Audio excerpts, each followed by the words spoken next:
Kumusta ka SB? Panibagong araw, panibagong kwento. Nandito tayo ngayon sa may Little Garden Resort sa may Daan Sarile, Cabanatuan City.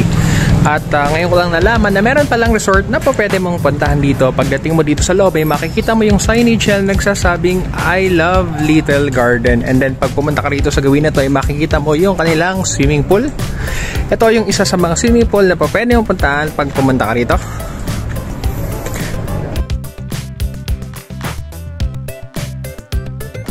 Malinis yung tubig, nakikita nyo naman. May mga cottages dyan sa gilid.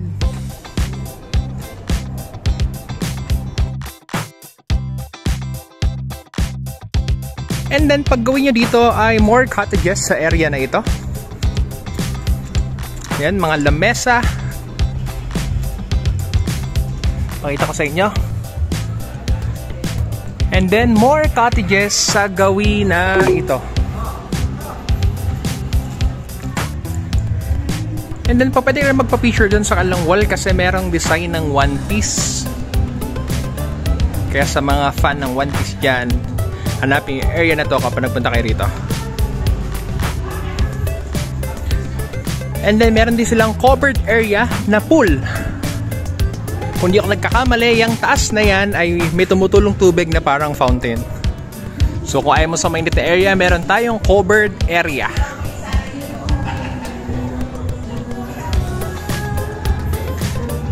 Ayan ang aking nanay na kasalukuyang nagsiselfie. Simula po nang natutong mag-cellphone ay nagsiselfie na siya. Hello everybody! I am the mother of Cesario Villarico. Watch the vlog of my son. Okay? Everybody! Ha ha ha! Woo! Tapos ito yung swimming pool pa. Covered area. Itong area na ito ngayon ay nakasara. Pero sa aking pakiwari, ito ay events hall area nila. Ayan, makita sa Santa Claus. And then sa gawin na ito ay marami ka pang area kung saan po pwede kang magpa-picture.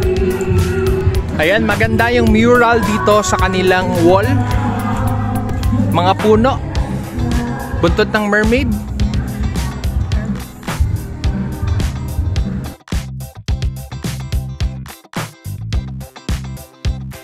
So 3D yung style dito sa gawin ng wall na ito.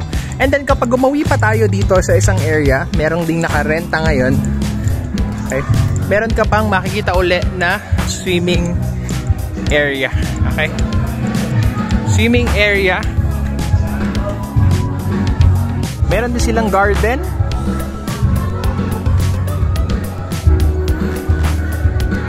Yayamanin yung design. Ayan yung signage na sabing I love Little Garden Resort.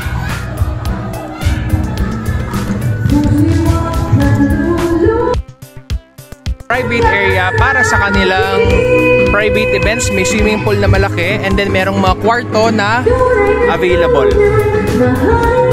Aba, at sa mga gusto namang mag-basketball dyan, meron din sila ritong mini court at ayan, yung ring ng kanilang basketball court kapag gusto mong maglaro. More murals sa kanilang wall.